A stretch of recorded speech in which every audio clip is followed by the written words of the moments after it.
नमस्कार जय जगन्नाथ ओंकार education channel को आपन को स्वागत। दर्शक बंधु आज भिडियोटी समस्त प्रधान शिक्षक एवं सीआरसीसी मानक पई बहुत गुरुत्वपूर्ण आसिला 2026-27 शिक्षावर्ष स्वच्छ एवं हरित विद्यालय रेटिंग एसएचवीआर रेजिस्ट्रेशन निमंते आसंतु जानिबा एथि निमंते सरकार कौन निर्देश रही। चिठी उपर टिके नजर पकांतु।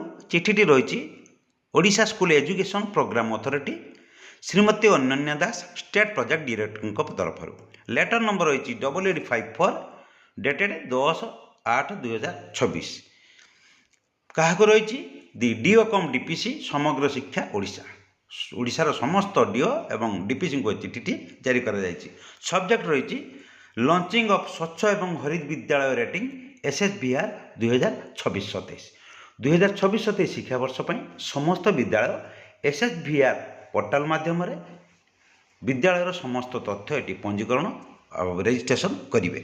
गत वर्ष जो शिक्षक मैंने करते आपड़ जाथे सविशेष तथ्य आ भितर देती एका कथा गत वर्ष जहाँ थिला मु चुंबक आपन को इंस्ट्रक्शन दे दूची जे भारत सरकार शिक्षा मंत्रालय पक्षर 1 अगस्त 2026 एसएचवीआर 2027 कार्यक्रम आरंभ होती आउ समस्त यूडीएस पोर्टाल थिबा समस्त विद्यालय एसएचवीआर पोर्टाल निज निज स्कूल तथ्य को पंजीकरण करेंगे आउ सेल्फ असेसमेंट भी दि जाए करेंगे। यही एसएचवीआर कार्यक्रम को सफल करने आमर जिला स्तर में नोडाल ऑफिसर अच्छा डिस्ट्रिक्ट नोडाल ऑफिसर एवं मॉनिटरिंग एसटी एसटी कोऑर्डिनेटर माने रहिबे सीनियर टीसी रही संगे संगे आमर सीआरसीसी माने रहिबे आउ एडीओ बीओ आकु सब तदारक करेंगे। यही स्वच्छ विद्यालय पुरस्कार एसएचवीआर 2026-27 कार्यक्रम एचएम बा प्रधान शिक्षक एवं सीआरसीसी मानकर कौन कौन मुख्य दायित्व रही। प्रथमे जानिबा समस्त प्रधान शिक्षक कार्य एवं दायित्व कौन। एसएचवीआर पोर्टाल पंजीकरण बा रजिस्ट्रेशन निज निज विद्यालय को ऑफिशियल पोर्टाल अपलोड करेंगे। से ऑफिशियल पोर्टाल रही https://ssbreducation.gov.in निर्धारित समय सीमा मध्य बाध्यतामूलक भाव सठिक सूचना सह पंजीकृत करेंगे।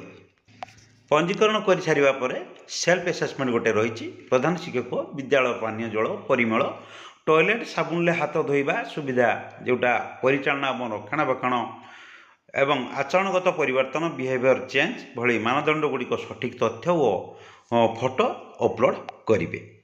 से पोर्टाल ओपन करी फीडबैक देला बेले से जहाँ जहाँ मागिबो से गुड़े सब अपलोड करेंगे।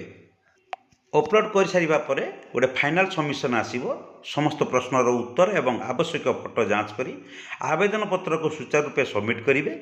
देखिए नेक्स्ट आमर भौतिक सुविधा जोटा इंफ्रास्ट्रक्चर रही स्कूल परिसर परिच्छन्नता बजाय रखा और प्रत्येक छात्र छात्री को परिमल अभ्यास विषय सचेतनता करवा से सब प्रधान शिक्षक कार्य।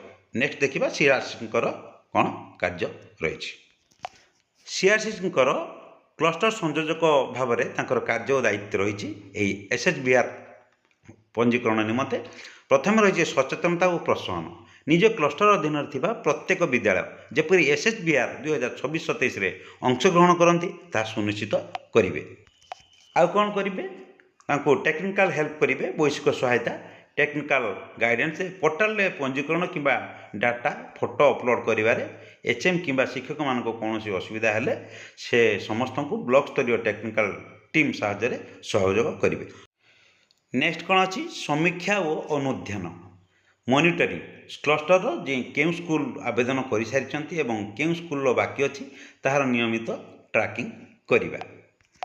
सर्वशेष सीआरसीसी निज क्लस्टर अधीन थिबा समस्त विद्यालय 100% विद्यालय एसएचवीआर पोर्टाल पंजीकरण करिसेंति कि नहीं एक क्लीयरेंस बीओ को देबे। भिडियोटी लंबा हो तेणु परवर्ती भिडियो में मुझे नहीं आसबि एसएचवीआर 2026-27 रेजिस्ट्रेशन किपरि करेंगे संपूर्ण तथ्य। आशा करे स्वच्छ एवं हरित विद्यालय रेटिंग एसएचवीआर 2026-27 रेजिस्ट्रेशन निमंते शिक्षक एवं सीआरसीसी मानकर दायित्व संबंध में आपड़ भल भाव बुझी जाइए। आज भिडियोटी जदि आपको इनफर्मेटिव मन होता है ओंकार एजुकेशन आम स्कूल कार्यक्रम यूट्यूब चैनल को लाइक शेयर करने सहित सब्सक्राइब करने को केवे भूलें। आज रोचे पुणी देखा नेक्स्ट वीडियो रे। धन्यवाद।